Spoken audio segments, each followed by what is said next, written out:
Hello दोस्तों, नमस्कार। मैं बीके पाठक स्वागत करता हूं आप सभी का हमारे प्यारे से छोटे से परिवार में। आप सबका बहुत बहुत स्वागत, अभिनंदन। उम्मीद है आपको हमारी क्लासेस अच्छी लग रही होंगी। थर्ड ग्रेड एग्जाम, मेंस और आपका लेवल 2 साइंस मैथ्स, आपको दोनों क्लासेस साइंस और मैथ्स की मिल रही हैं। जयदीप सर बहुत अच्छा काम यूट्यूब पर कर रहे हैं। जो गरीब बच्चे हैं, जिनके पास रिसोर्सेज नहीं है, उनको क्वालिटी कंटेंट मिले, तो जयदीप सर के चैनल पर ये काम मैथ्स के लिए होता है और जनरली साइंस का ये काम मेरे चैनल पर होता है, बीके पाठक साइंस। बट एग्जाई हम चाहते हैं कि जो थर्ड ग्रेड एग्जाम है, मैथ्स और साइंस एक ही बच्चा है एक जगह पढ़े।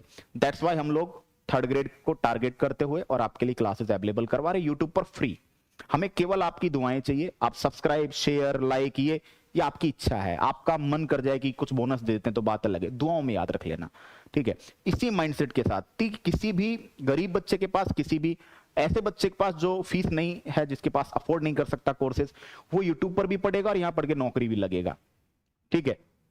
हर एग्जाम में हम यही करते आए हैं और आगे भी यही करते रहेंगे। पिछला टॉपिक आपने केमिस्ट्री, हमने शुरुआत की। पिछला टॉपिक आपने पढ़ा होगा एलिमेंट कंपाउंड मिक्सचर। मेहनत बहुत सॉलिड हुई है उस टॉपिक में।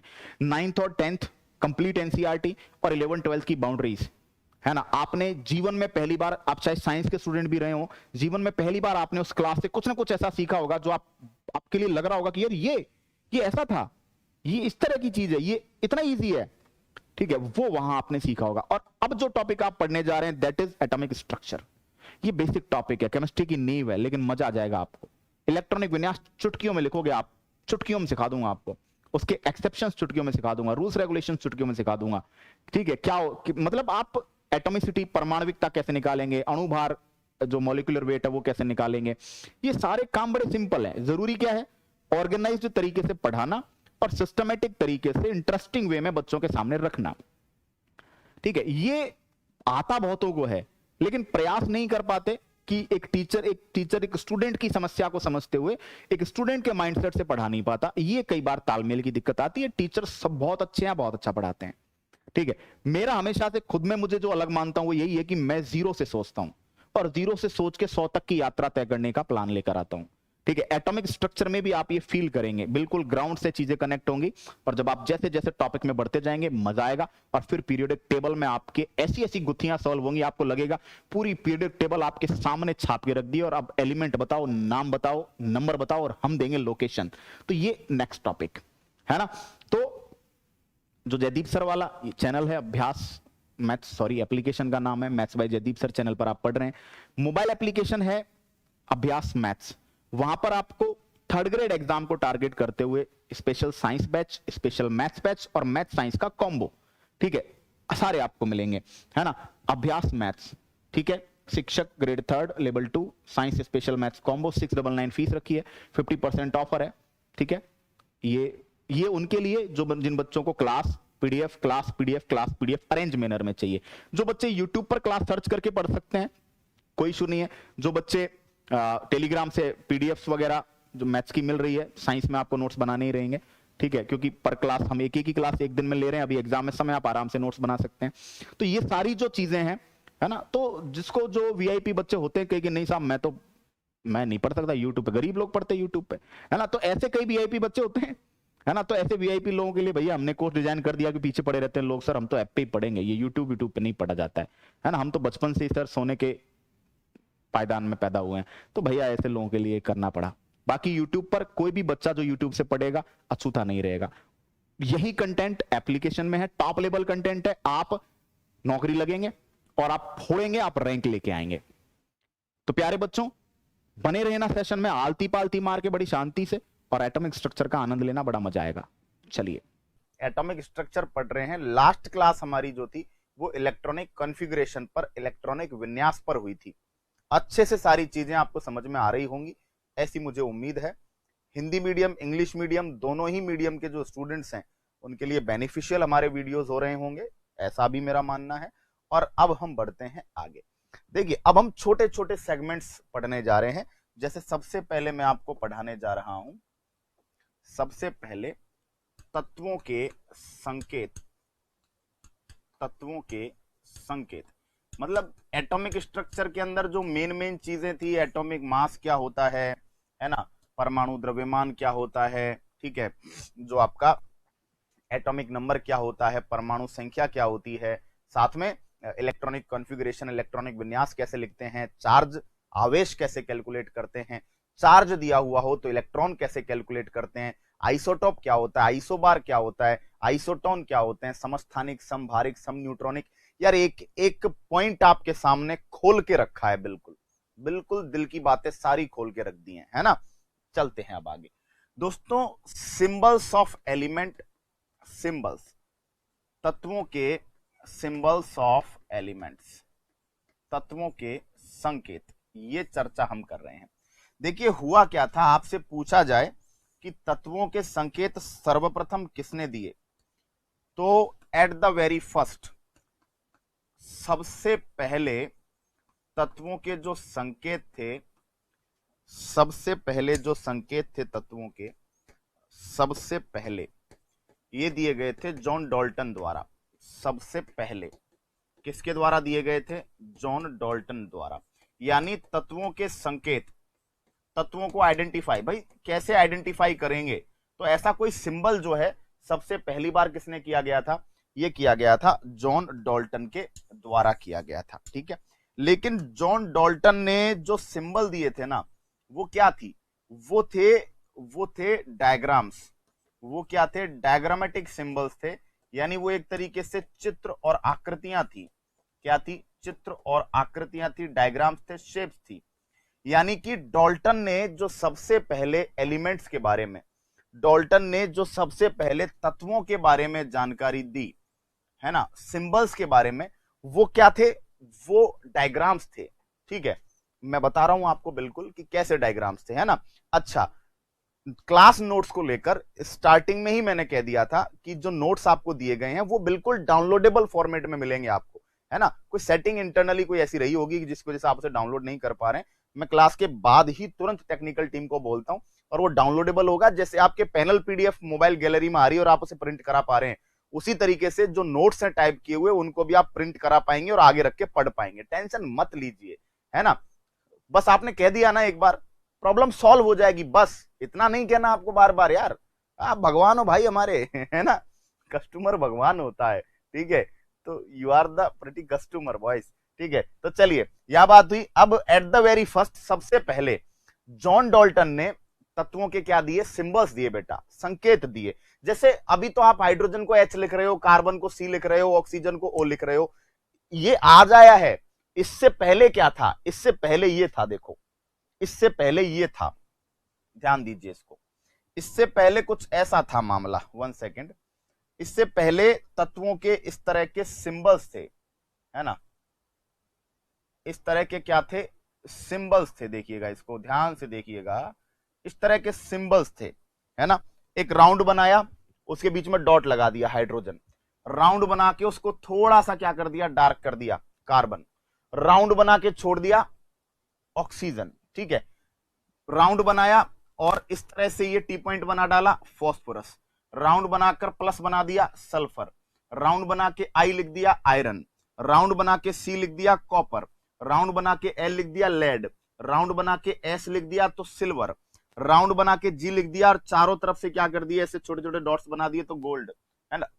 राउंड में सर्किल बना के पी लिख दिया तो प्लेटिनम, और सर्किल बना के देखो गोल्ड में जी था ना, जी को हटा दो और चारों तरफ डॉट डॉट डॉट डॉट लगा दिए तो ये क्या बन गया, मरकरी।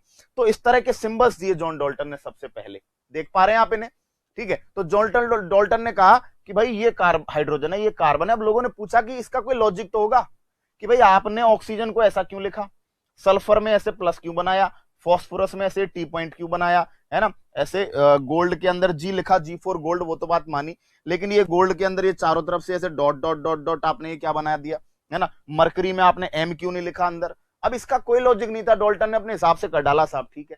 तो याद रखिएगा, क्वेश्चन पूछा अगर जाए कि सबसे पहले सिंबल ऑफ एलिमेंट्स किसने दिए, तो आप क्या बोलेंगे, डाल्टन ने दिए थे, ठीक है, ये याद रखेंगे, क्लियर। लेकिन डाल्टन ने क्या दी थी, शेप्स, डायग्राम्स, ये डाल्टन ने प्रोवाइड किए थे हमें, ठीक है। और ये जो थे ये पक्का उसी समय पता चल गया था कि ये ज्यादा लंबी कहानी चलेगी नहीं, क्यों, कैसे इसको समझोगे, कैसे कोई याद करेगा, ठीक है। चलो ये तो ये कितने हो गए, 4 4 8 4 12, ठीक है, तो 12 है। लेकिन 118 एलिमेंट यार आज की पीरियोडिक टेबल में, 118 एलिमेंट है, 118। अब 118 एलिमेंट्स का विदाउट लॉजिक के और कितने डायग्राम्स बनाएंगे, आप पागल हो जाएंगे डायग्राम रटते रटते। जॉन डाल्टन जी फ्लॉप। अब क्या हुआ सुनिए, उसके बाद क्या हुआ, उसके बाद हुआ ये कि सिंबल के लिए, संकेत के लिए, सिंबल्स के लिए अंग्रेजी वर्णमाला, इंग्लिश वोकैब, अंग्रेजी वर्णमाला, इंग्लिश जो वोकैब है, अंग्रेजी वर्णमाला का जो प्रयोग है वो किसने किया, वो वर्जिलियस ने किया, वर्जिलियस। ठीक है, एलिमेंट्स को शो करने के लिए, एलिमेंट्स यानी तत्वों के, यानी कि एलिमेंट्स के सिंबल्स के लिए इंग्लिश वोकैब का जो यूज है वो पहली बार किसने किया, वर्जिलियस ने कहा। उसने क्या कहा कि तत्व को नाम के पहले अथवा पहले प्लस किसी अन्य लेटर द्वारा शो किया जाएगा। यानी कि क्या बोला, समझना, इसको समझने की कोशिश करना। ये बोला गया कि भाई एलिमेंट को शो करने के लिए या तो नाम के पहले लेटर का यूज करेंगे, या पहले प्लस किसी अदर कैरेक्टर का यूज करेंगे, या तो फर्स्ट लेटर यूज करेंगे, first letter, otherwise first plus another letter. लेकिन अगर फर्स्ट के साथ दूसरा लेटर लिख रहे हो तो याद रखना है कि फर्स्ट लेटर जो होगा ये बेटा कैपिटल होगा। फर्स्ट लेटर कैसा होगा, ये कैपिटल होगा, और जो सेकंड लेटर आप लिखोगे वो क्या होगा, स्मॉल। यानी कि समझना, यानी कि ये है कि एलिमेंट्स का जो सिंबल है, एलिमेंट्स का जो संकेत है वो एक लेटर का भी बना हो सकता है, दो लेटर का भी बना हो सकता है। ठीक है, अब अगर एक लेटर का बना हुआ है तो वो तो कैपिटल लिखा ही जाएगा, अगर दो लेटर है तो पहला कैपिटल होगा, दूसरा स्मॉल होगा। अब जरूरत देखो क्या पड़ी, जैसे फॉर एग्जांपल है ना, हाइड्रोजन, तो हाइड्रोजन को आपने क्या लिख दिया भाई, H। कार्बन, कार्बन को आपने क्या लिख दिया, C।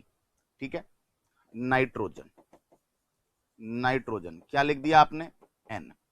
ऑक्सीजन, बिल्कुल डन, क्या लिख दिया, O। अब यार दिक्कत ये हो गई कि आगे चल के सेम नाम से दूसरा एलिमेंट आ गया सेम, जैसे हीलियम आ गया।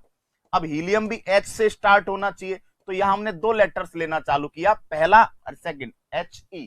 ठीक है, इसके बाद जैसे हीलियम हो गया, ठीक है, हीलियम के बाद मान लीजिए आप बात करने वाले हैं, हाइड्रोजन हो गया, हीलियम हो गया, ठीक है, H से कोई और नाम आ रहा है, ठीक है, चलो हाइड्रोजन के बाद हीलियम हो गया, यहां तक काम मिल गया, कार्बन।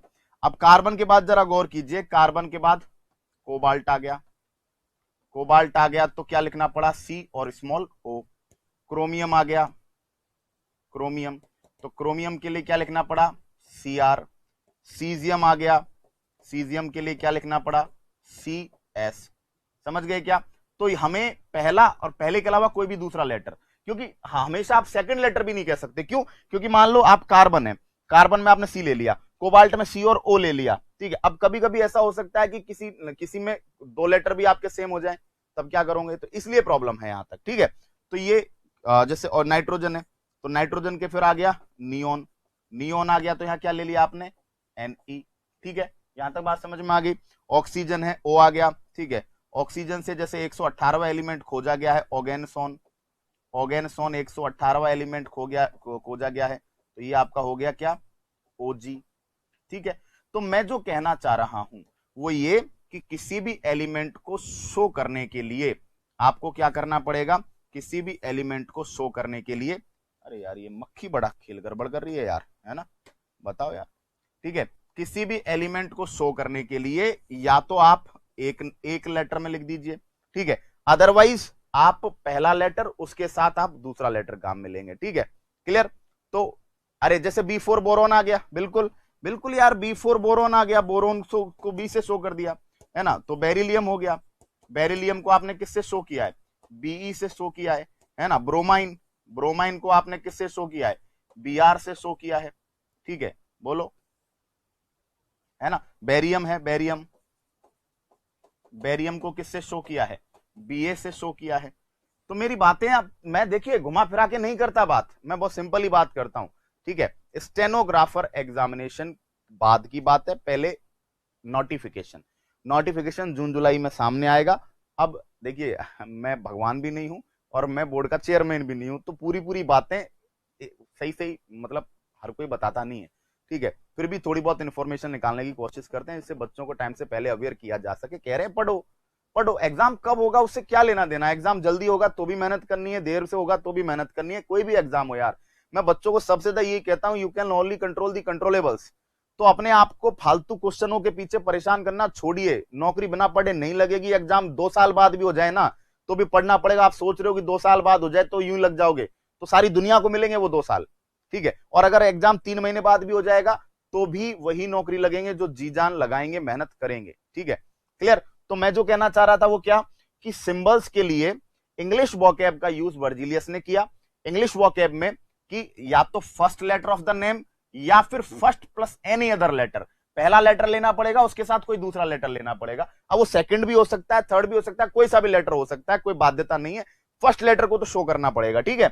अब hydrogen H, carbon C, nitrogen N, oxygen O। अब हाइड्रोजन से जैसे H से दूसरा आ गया हीलियम, तो आपने क्या लिख दिया He, क्लियर है ना। जैसे कोबाल्ट, अब कार्बन C से हो गया तो कोबाल्ट CO लिखा, क्रोमियम Cr से लिखा, सीजियम CS से लिख दिया, सीरियम और है जिसको आप Ce बोलते हैं, ठीक है। इसी तरह नाइट्रोजन से ये नियोन हो गया आपका, एक निहोनियम है, निहोनियम जिसको NH से शो करते हैं, ठीक है।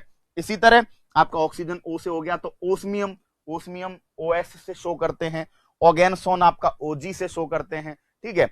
तो इसका मतलब साफ सुथरा है कि भाई शुरुआत में जो पहले पहले जैसे मान लीजिए H से जो पहला खोजा गया, जैसे हाइड्रोजन, तो हाइड्रोजन से पहले H नाम का कोई एलिमेंट नहीं था तो हाइड्रोजन को H दे दिया। अब हाइड्रोजन के बाद जो भी आएंगे अगर उनका नाम आपको H से देना है तो आपको H के साथ नाम में से कोई दूसरा लेटर भी स्मॉल में उसके साथ लिखना पड़ेगा। बोलो हाँ ठीक है, समझ गए बात को। जैसे कार्बन सबसे पहले खोजा गया C से, तो कार्बन को C लिख दिया। अब कार्बन के बाद C नाम से अगर कोई भी खोजा जाएगा तो उसका नाम एक लेटर में नहीं, उसका नाम 2 लेटर में लिखेंगे बच्चों, ठीक है। मेरी बात सीख गए क्या? अब यार इससे बेटर तो और क्या ही बताए कोई आपको, ठीक है ना। आगे बात करें हम लोग, चलिएगा अब आगे बात करेंगे। अब देखिएगा कुछ नाम ऐसे हैं जो लेटिन भाषा से लिए गए हैं, लेटिन नेम, ये पढ़ना जरूरी है, इनके क्वेश्चंस आए हैं एग्जाम्स में। लेटिन नेम, लेटिन नेम क्या होते हैं जैसे समझो, समझना है यहाँ पे सोडियम। अब सोडियम का नाम, सोडियम का सिंबल S से होना चाहिए था लेकिन सिंबल Na है। क्यों है Na? क्योंकि बेटा इसका नाम लेटिन नाम लिया गया नेट्रियम, है ना।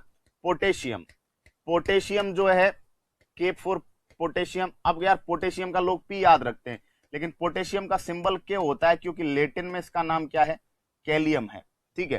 क्लियर। ऐसे मैं सारे लेटिन नाम बता रहा हूं आपको, सोडियम हो गया, पोटेशियम हो गया, ठीक है। सोना चांदी, सोना चांदी, तांबा, लोहा। सोना Au, गोल्ड, ओरम बोलते हैं, गोल्ड को ओरम बोलते हैं। चांदी का सिल्वर होना चाहिए था लेकिन Ag क्या लिखते हैं, अर्जेंटम लिखते हैं, ठीक है। और आपके तांबा है ना, तांबा का T से स्टार्ट होना चाहिए था लेकिन क्यूप्रम Cu लिखते हैं, ठीक है। लोहा आयरन आई होना चाहिए था लेकिन Fe फेरस लिखते हैं, ठीक है। जो आपका टंगस्टन है, टंगस्टन से T से स्टार्ट होना चाहिए था लेकिन टंगस्टन का सिंबल W है ना, वॉल्फ्रॉम कहते हैं W, इसलिए इसका नाम है, ये लेटिन नाम है सारे, ठीक है। और जो आपके टंगस्टन हो गया W, ठीक है। इसके बाद आपके पारा मरकरी, तो मरकरी का M से स्टार्ट होना चाहिए था पारा लेकिन मरकरी का Hg लिखते हैं, इसका मतलब है हाइड्राजीरम, हाइड्राजीरम इसलिए लिखते हैं इसको Hg, ठीक है। तो कुछ भी ऐसा नहीं छोड़ूंगा कि जिससे आपको है ना दिक्कतों का सामना करना पड़े,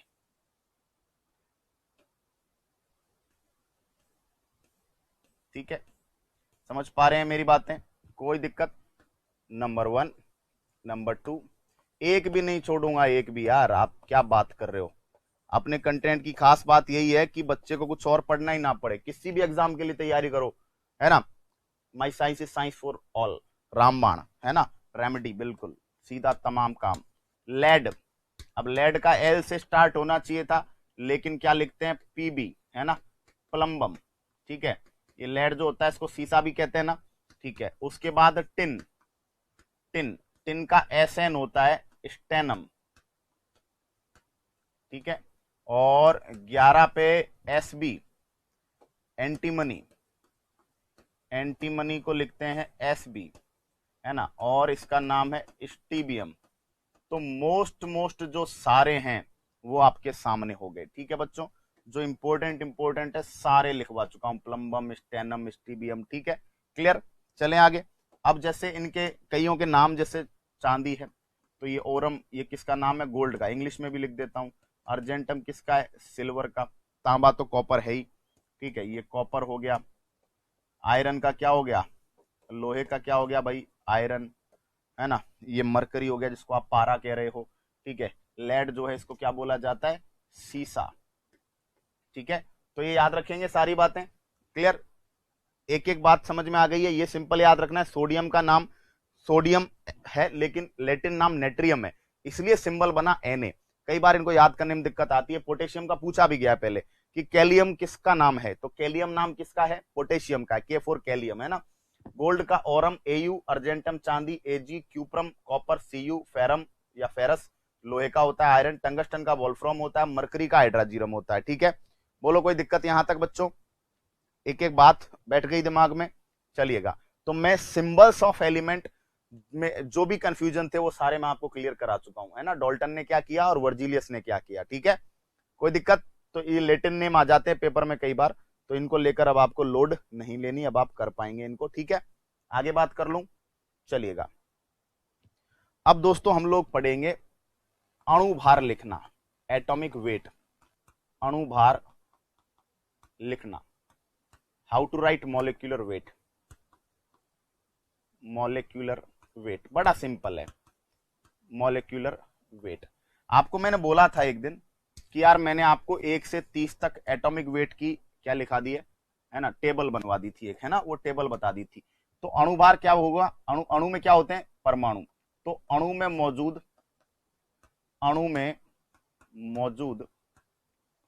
सभी परमाणुओं के, अणु में मौजूद सभी परमाणुओं के भारों का योग, भारों का योग, ठीक है, यानी sum of atomic weights of all atoms in a molecule. किसी भी मॉलिक्यूल में जो सारे एटम्स हैं उनके एटॉमिक वेट को जोड़ डालिए, उससे क्या निकल जाएगा, मॉलिक्यूलर वेट। कई बार एग्जाम में आता है क्वेश्चन, ठीक है। बस फंडा तो यही खत्म हो गया। 1 से 30 तक का एटॉमिक वेट आपको मैं बता भी चुका हूं, ठीक है। वो टेबल देख लेना एक बार और उसको याद कर ही लेना।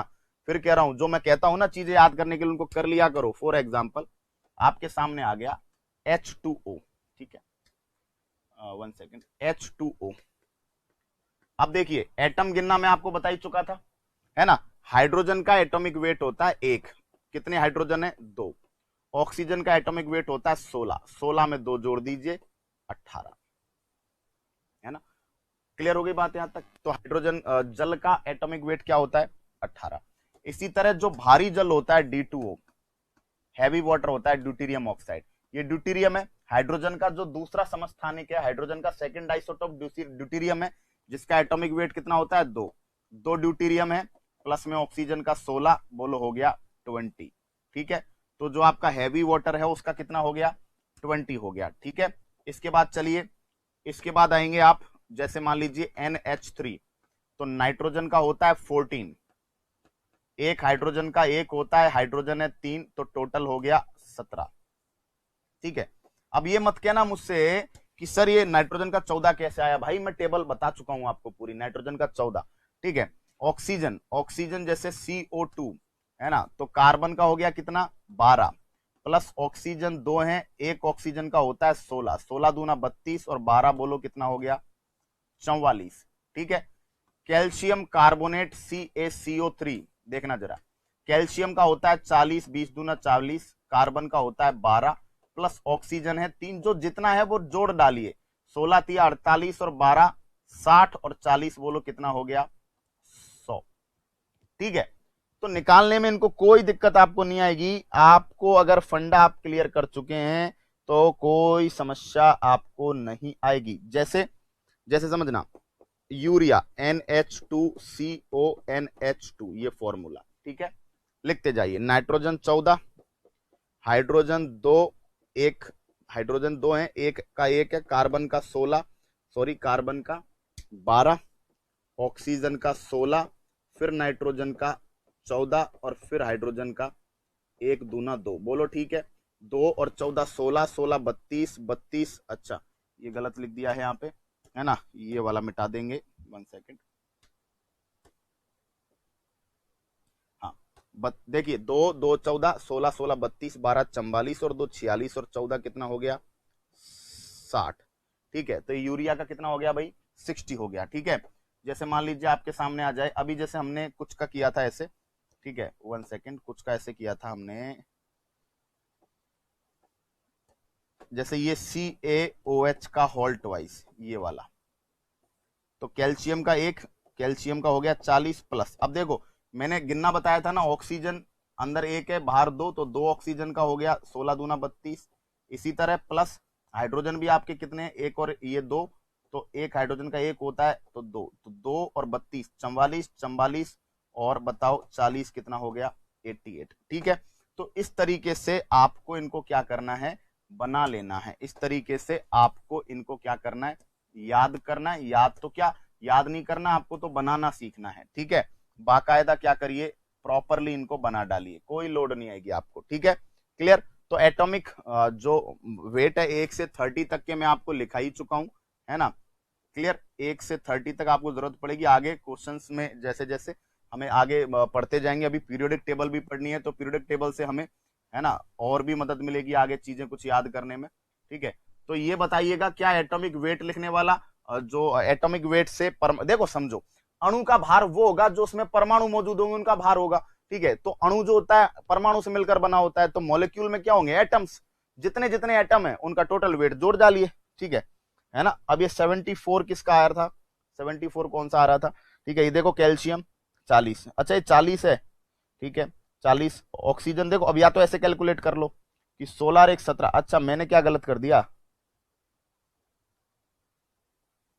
16 दूना 32, अच्छा मैंने, अच्छा मैंने कोई कैलकुलेशन में मिस्टेक कर दी क्या, ठीक कोई बात नहीं, कोई बात नहीं, है ना, कैलकुलेशन मिस्टेक कर दी। ठीक है, देखो जरा 2 2 और 32 34 होते हैं ये, ठीक है 40 और 34 74, बिल्कुल ठीक है, कोई बात नहीं, है ना, थोड़ी मैथ कमजोर है मेरी, है कोई नहीं, मैनेज हो जाता है ना। तो ये 74, ओके डन है यहां तक बच्चों, क्या है मेरी बात सीख गए, बताइएगा। आगे मैं अगर आपको कुछ और दूं तो आप कर लोगे उनको, बताइएगा।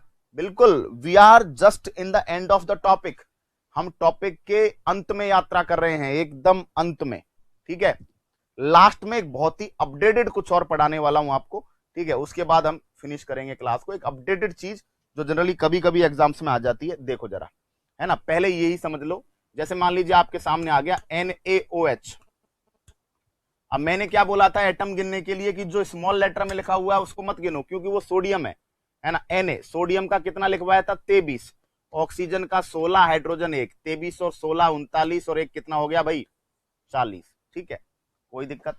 अब चलिए आगे, HCl पूछा गया है, HCl हाइड्रोजन का होता है 1 और क्लोरीन होता है 35.5, तो ये हो गया भाई 36.5, बिल्कुल ऐसे ही पूछा गया था। ठीक है, और क्लोरोफार्म पूछा गया है पेपर में लास्ट बार, क्लोरोफार्म देखना जरा, क्लोरोफार्म कैसे निकालोगे, क्लोरो कार्बन हो गया 12, हाइड्रोजन 1 प्लस ऑक्सीजन 3 है, 1 का होता है 35.5, तो ये हो गया आपका 35 105, 106.5 प्लस में जोड़ देंगे 13, 119.5 आपका उत्तर हो गया भाई। ठीक है, क्लियर।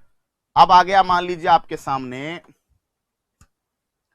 सामने आ गया Al2 एल्यूमिनियम सल्फेट, Al2SO4 का होल थ्राइस, है ना, तो इसका बताइए। तो एल्यूमिनियम देखिए 2 हैं, एक का होता है एल्यूमिनियम का होता है 27। ठीक है, अब ये 27 मैंने वो टेबल में बताया, कोई अगर ये सोच रहा है कि सर क्यों नहीं एल्यूमिनियम का कैसे पता करें, तो भैया टेबल देखो यार, पुराने वीडियोस तो पढ़ोगे ना।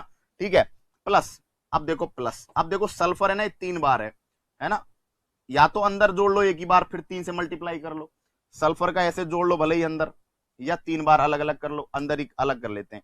तो सल्फर का होता है 32, 3 सल्फर है 32 तिया 96, प्लस ऑक्सीजन हो गए 4 तिया 12, देखो जरा, है ना, एक ऑक्सीजन का होता है 16, 12 से मल्टीप्लाई करो, ऐसे आएगा ये, ठीक है। तो 27 दूना हो गया 54, प्लस 32 तिया हो गया 96, 54 और 96 160 हो गए, देखो 150 हो गए, 150 प्लस 12, 12 छिक्की 72, 2 हासिल की 7, 12 एकम 12 और 7 19, ठीक है। 150 में 119 जोड़ दीजिए, सॉरी 192 जोड़ दीजिए, 12 छिक्की 72, 2 हासिल की 7, 12 के 12 7 19, ठीक है। ये हो गया 96 4 100, 150, 150 में 2 जोड़िए 152, 252, 252 में 90 जोड़ दीजिए 342, ठीक है बच्चों। बताइएगा कि क्या आप एटॉमिक वेट से मॉलिक्यूलर वेट निकालना सीख गए? क्या आप परमाणु भार से अणु भार निकालना सीख गए? अब देखो ये चीज मुझे सिखाने की थी भी नहीं, लेकिन यार मैं देखो उसी पे विश्वास करता हूं कि बच्चे तक एक बार चीजें पहुंचनी चाहिए, क्योंकि देखो पढ़ते हैं तो सीखते हैं। सोडियम का हो गया 23, क्लोरीन का हो गया 35.5, तो बेटा हो गया ये 58.5, है ना, 58.5, ठीक है। तो निकाल लोगे बच्चों? बताइएगा मुझे, कोई भी डाउट है आपको, ठीक है, कोई डाउट हो तो कमेंट बॉक्स में जरूर लिखें आप, ठीक है, कोई डाउट नहीं होना चाहिए। क्लास में, हर क्लास में आपके डाउट्स सॉल्व होने ही चाहिए, ये मेरा मानना है, ठीक है। चलिएगा अब आगे बात करते हैं, ठीक है। अब आगे लास्ट एक फॉर्मूले की ओर मैं जो है आपको ले जा रहा हूं,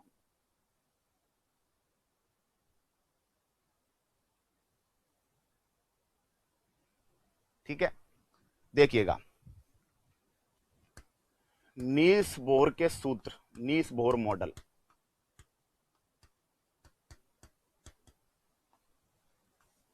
नील्स बोर ने 3 फॉर्मूले दिए। कक्षा की, इलेक्ट्रॉन किसी कक्षा में चक्कर लगा रहा है, तो कक्षा की त्रिज्या का फॉर्मूला R बराबर 0.529 into n square by Z angstrom, ठीक है।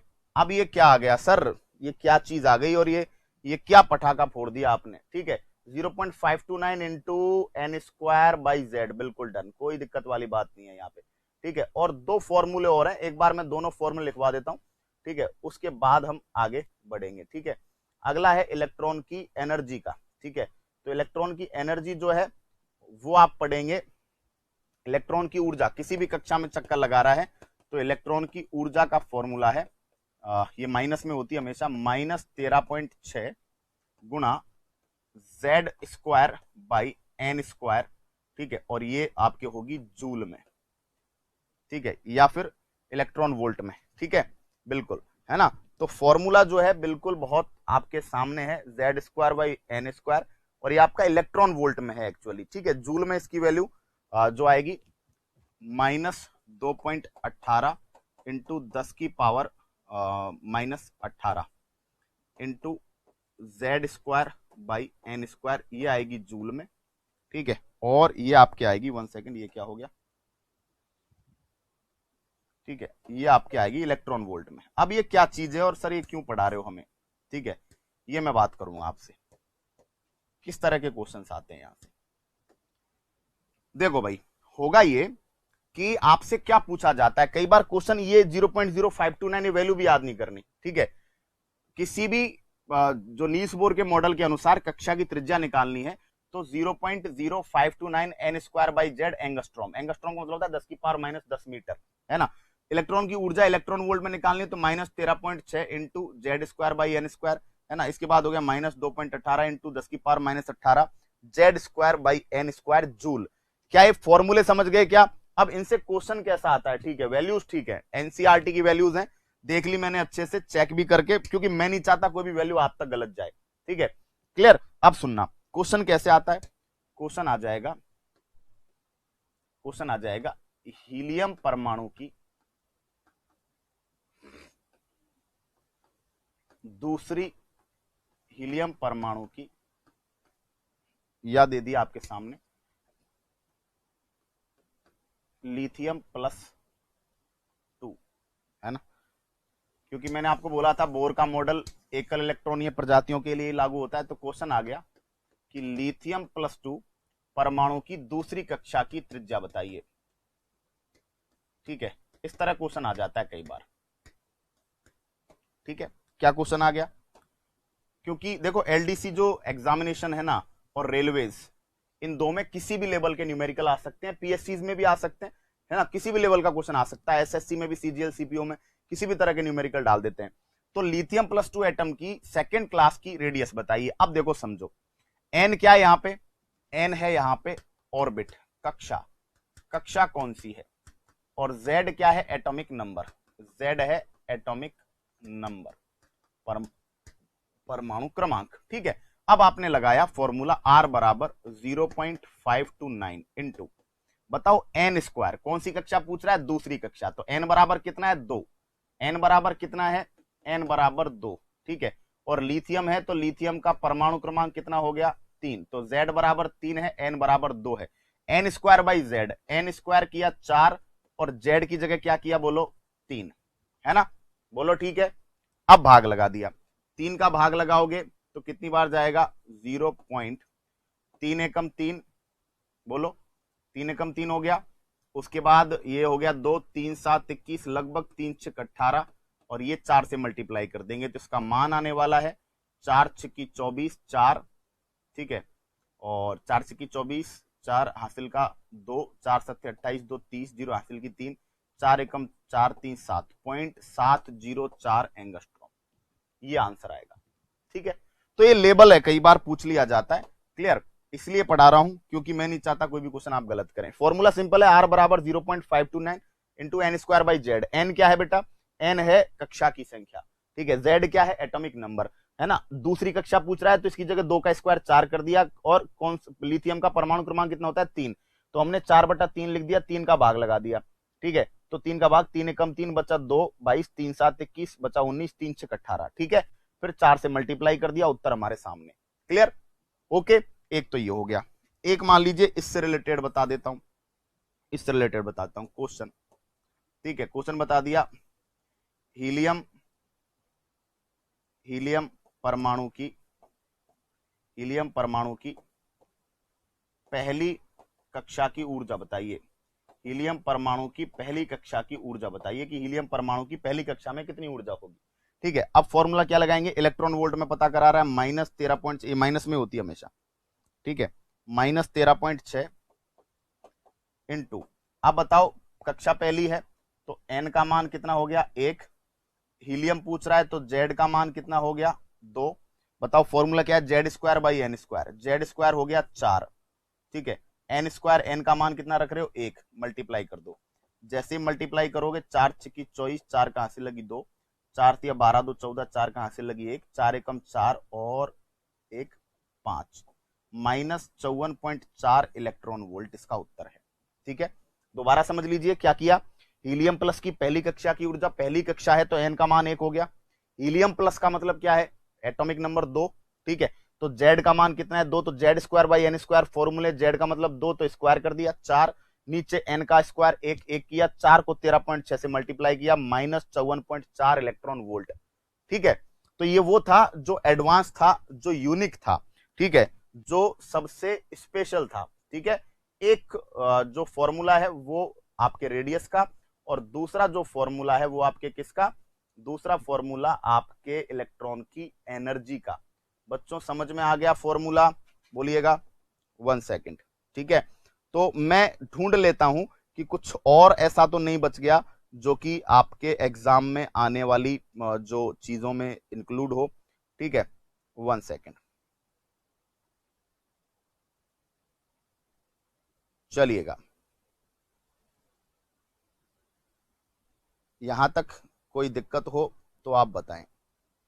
मुझे नहीं लगता किसी भी टाइप की कोई दिक्कत स्टूडेंट को रही हो। चलिएगा, और मैं सर्च कर रहा हूं कि और कोई पॉइंट ऐसा ना रह जाए जिससे कि किसी भी तरह की कोई दिक्कत बच्चों को आए, क्योंकि कंसेप्ट अपने को पूरा ही पढ़ना है तो मैं चाहता हूं कि चीजें पूरे तरीके से ही बच्चे के नोट्स में जाएं। ठीक है,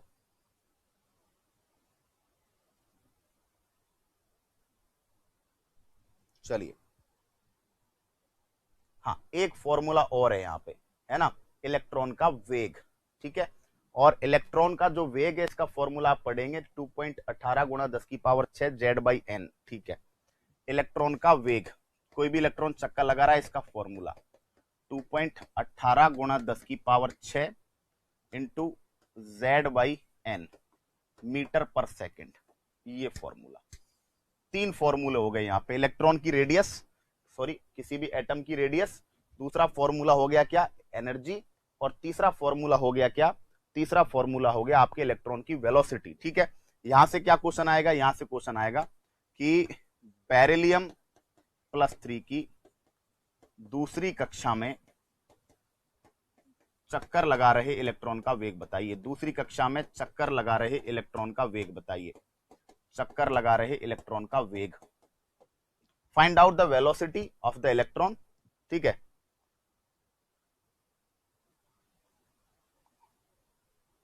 अरे कक्ष, और सुनो मेरी बात, अच्छा ये बात कर रहे हो ना आप, इलेक्ट्रॉन की ऊर्जा निकाल दी, मैं सुनिए मेरी बात। इलेक्ट्रॉन उसी ही एनर्जी ऑर्बिट में तो चक्कर लगाता है जिसकी एनर्जी उसके लेवल में हो। तो एक्चुअल में इलेक्ट्रॉन जिस कक्षा में चक्कर लगा रहा है उस कक्षा की जो एनर्जी है उसमें मौजूद हर इलेक्ट्रॉन के पास वही एनर्जी होगी, ठीक है। तो इलेक्ट्रॉन की एनर्जी कह दीजिए, इसको ऑर्बिट की एनर्जी कह दीजिए। जैसे रेडियस, तो रेडियस तो कक्षा की होती है, इलेक्ट्रॉन चक्कर लगा रहा है उसमें इलेक्ट्रॉन की वही रेडियस होगी, तो रेडियस तो कक्षा की मानी जाती है। लेकिन ऊर्जा कक्षा की कह दीजिए चाहे इलेक्ट्रॉन की कह दीजिए, बात एक ही है, ठीक है। क्लियर हुई बात यहां तक। तो एक फॉर्मूला हो गया 0.529 n² हो गया, ठीक है। क्योंकि इनमें ये n और z में कंफ्यूजन होता है, इसलिए मैं मतलब हमेशा बहुत सोच समझ के इसको पढ़ाता हूं, ठीक है। तो 0.529 n² हो गया एंगस्ट्रॉम में। दूसरा हो गया -13.6 इंटू Z²/n², ठीक है, ये हो गया। अब एनर्जी जो है कक्षा की कह दीजिए, चाहे आप किसकी कह दीजिए, चाहे आप इलेक्ट्रॉन की कह दीजिए, बात एक ही है, उसमें कहीं होकर कोई दिक्कत नहीं आएगी, है ना। अब ये वेग इलेक्ट्रॉन का होगा, कक्षा का वेग नहीं होगा, कक्षा गति नहीं करेगी, ठीक है, क्लियर। तो रेडियस कक्षा की होगी, वेग किसका होगा, इलेक्ट्रॉन का होगा, और जो एनर्जी है वो इलेक्ट्रॉन की कह दीजिए चाहे ऑर्बिट की कह दीजिए, कक्षा की कह दीजिए, दोनों बराबर ही होंगे, ठीक है। अब जैसे यहां पे बात करो, क्लियर, क्या करोगे, फॉर्मूला 2.18 इंटू 10⁶ इंटू Z/n, बताओ क्या करोगे, Z, है ना, Z का मान बेरिलियम के लिए कितना होगा, 4, n का मान कितना होगा, 2, ठीक है। तो Z/n 4/2, ठीक है, भाग लगा दिया, कितना आ गया, 1.09 गुणा 10⁶ मीटर पर सेकंड बेटा आंसर है, ठीक है। तो ये लेवल की बात हो गई, थोड़ी अप टू मार्क बात हो गई, ठीक है। ये 3 फॉर्मूले क्लियर है ना, ये 3 फॉर्मूले लेवल हो गए थोड़े, तो इनको देख लीजिएगा, है ना, और अच्छे क्वेश्चंस बन जाते हैं कई बार, ठीक है। तो मेरे नजरिए से और किसी भी एग्जाम के नजरिए से atomic structure is fully complete, है ना। अब किसी भी एग्जाम में आप जाइए, किसी भी एग्जाम में आप बैठिए, जो कंटेंट आपको मिल चुका है that is the best content in online and offline platforms, you can search, ठीक है। एक एक चीज आपके सामने रखी है, एटम की हिस्ट्री से ले लो, चाहे किसी कक्षा में किसी शेल में कौन कौन से सब शेल, कक्षा में कौन कौन सी उपकक्षा उपकोष होते हैं, ठीक है, उपकोष में कैसे कक्षक, कैसे ऑर्बिटल्स होते हैं, ऑर्बिटल्स में इलेक्ट्रॉन कैसे भरे जाते हैं, ठीक है, इलेक्ट्रॉनिक कॉन्फ़िगरेशन, इलेक्ट्रॉनिक विन्यास भरने के नियम तक मैंने आपको पढ़ाए हैं, ठीक है। जबकि लोग सीधा इलेक्ट्रॉनिक विन्यास पढ़ाते हैं, इलेक्ट्रॉनिक कॉन्फ़िगरेशन पढ़ाते हैं, मैंने रूल्स पढ़ा के पढ़ाया है, ठीक है। उसके बाद बहुत प्रॉपर ट्रिक बता दी है आपको, है ना। उसके अलावा मैंने साथ में बात कर ली है आपसे एटॉमिक वेट से मॉलिक्यूलर वेट पता करना, यानी कि आपको किसी भी मॉलिक्यूल का, किसी भी कंपाउंड का नाम दे दिया, आपसे पूछा इसका अणु भार बताइए, इसका मॉलिक्यूलर वेट बताइए, उसमें मौजूद सारे एटम्स के एटॉमिक वेट्स को जोड़ डालिए, ठीक है। एटॉमिसिटी, परमाणुकता कैसे गिनेंगे, सीधा दे देता है, वो बताओ कैल्शियम क्लोराइड में परमाणुकता गिनो, कैल्शियम क्लोराइड का फॉर्मूला CaCl2, कैल्शियम 1, क्लोरीन 2 हो गया 3। अरे चुटकियों में पेन नहीं चलाना बॉस आपको, ठीक है।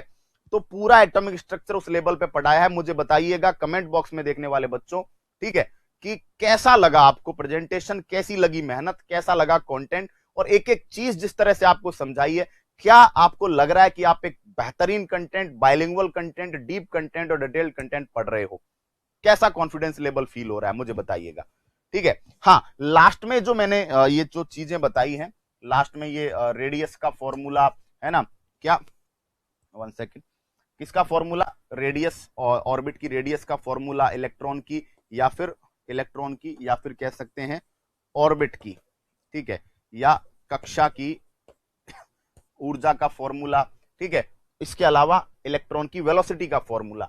ये मतलब राजस्थान की कॉम्पिटिटिव एग्जाम्स की पहुंच से दूर है, लेकिन सेंट्रल की, डिफेंस की और जो पीएससी एग्जामिनेशंस हैं उनमें इस तरह के क्वेश्चंस कई बार पूछे गए हैं, इस वजह से मैं इसको थोड़ा आगे लेकर गया हूं, ठीक है, क्लियर। डिवीजन कैसे होगा, what do you mean by division, ठीक है, कौन से डिवीजन की बात कर रहे हैं आप, एक बार मुझे बताइए कौन से डिवीजन की बात कर रहे हैं। बहुत शानदार, मजा आ गया पढ़ के आपसे, मजा तो आएगा ही, जो लोग मुझसे पढ़ते हैं वो विज्ञान के डर से मुक्त हो जाते हैं हमेशा के लिए, ठीक है, क्योंकि मैं पढ़ाता ही उसी तरीके से हूं, बट थोड़ा डर भी लगता है शुरुआत में जब मुझसे लोग पढ़ते हैं, है ना, क्योंकि मेरा कंटेंट थोड़ा सा गहरा है, थोड़ा डीप है ना। चलिए, अच्छा निरंजन ऑफलाइन क्लास में पढ़े हैं, वेरी गुड, बहुत बढ़िया। तो बच्चों बहुत अच्छे से आप पढ़ें, समझें, कहीं पे भी डाउट हो आप क्लास में पूछे, क्लास का आपका डाउट सॉल्व करने के बाद ही क्लास आगे बढ़ेगी। कल से पीरियोडिक टेबल पढ़ेंगे, एटॉमिक स्ट्रक्चर, फॉर्मूले में किया आपने लास्ट में कौन सा डिवीजन, 1 सेकेंड, अरे ये 2 दूना 4, अरे यार बढ़िया किया तुमने, बता दिया बे, कैलकुलेशन देखो मैंने 2 का भाग लगा दिया सीधा, है ना। चलो अच्छा किया यार, बाकी लोगों ने ध्यान ही नहीं दिया। चलो देखो 2 का भाग लगाओगे कितनी बार, 2 का भाग लगाओगे कितनी बार, 2 बार। अब मल्टीप्लाई करो इसको, ठीक है, क्योंकि क्या है बताओ, आपको करना है z बाई n, z 4 है, n 2 है, अब अपने भाग लगा दिया था, ठीक है, 2 ये क्या हो गया बोलो, 4.36 है ना, गुणा 10 की पावर 6 मीटर पर सेकेंड, ठीक है। तो हम जल्दबाजी में छोटी सी कैलकुलेशन मिस्टेक कर गए हैं, कोई टेंशन वाली बात नहीं है ना, इसको यहीं के यहीं उड़ा डालो, ठीक है, हो गया, कोई दिक्कत है ना। तो ये यहां पे सॉल्व हो गया, ओके, अच्छा किया यार तुमने याद दिला दिया, क्योंकि वो मैं तो समझाने के चक्कर में नीचे से 2 ये तो पता था 2 से 2 कट जाएगा, लेकिन वो 2 का भाग लगा दिया, किसी ने ध्यान भी नहीं दिया, है ना। चलो कोई बात नहीं, होता रहता है, बड़े बड़े देशों में और बड़े बड़े बैचों में छोटी छोटी बातें होती रहती हैं, ठीक है। चलिए क्लियर है, कोई टेंशन, फॉर्मूला एकदम कड़क है, तैयार है, धांसू है और ऑथेंटिक है ना, बिल्कुल एनसीईआरटी से ही लिखवाया फॉर्मूला, क्योंकि इनके बहुत सारे फॉर्मूले अलग अलग हैं, किसी में एंगस्ट्रॉम में वैल्यू दे रखी है, किसी में नैनोमीटर में दे रखी है, किसी में जूल में कुछ दे रखा है, इलेक्ट्रॉन वोल्ट में कुछ दे रखा है, तो इसलिए एनसीईआरटी से एग्जैक्ट देखा, ठीक है, क्लास के बीच में ही देखा था, क्योंकि मैं नहीं चाहता कि गलत जाए कुछ भी चीज, है ना, क्योंकि माइंड आपका भी भूलने वाला है तो मेरा भी भूल सकता है, प्रिंटिंग मिस्टेक हो सकती है इधर भी, है ना, तो मैं चेक कर लेता हूं जब भी मुझे थोड़ा सा डाउट रहता है, ठीक है। आगे बात बच्चों नेक्स्ट क्लास में होगी, और तब तक के लिए लेता हूं विदा, पीरियोडिक टेबल पढ़ेंगे, है ना, और मुलाकात होगी कल, टाटा बाय बाय।